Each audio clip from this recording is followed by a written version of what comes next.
আপনি আরেকটা জিনিস হলো একটা একটা করে শেষ করি। আপনি তো নিজে শঙ্কিত না, আর ওই দূরে থেকে যদি তারা ওই বিভিন্ন ধরনের কি বলে বক্তব্য দিচ্ছেই দিচ্ছে, যদি তাদের এত সাহস থাকে তো দেশে এসে তো দিত।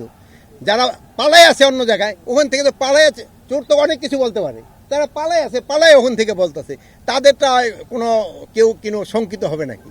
যদি ওনাদের সাহস থাকে দেশের ভিতরে আসুক, আইসা আইনের আওতায় আইনের আশ্রয় নেই এবং তারা তাদের কথা বলুক। অন্য দেশে পালায় কথা বললে তো ওইটার কোনো ভ্যালু নেই।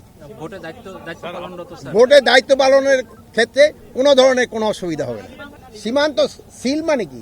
সীমান্তে তো সবসময় এই বাহিনী অলরেডি মোতায়েন আছে।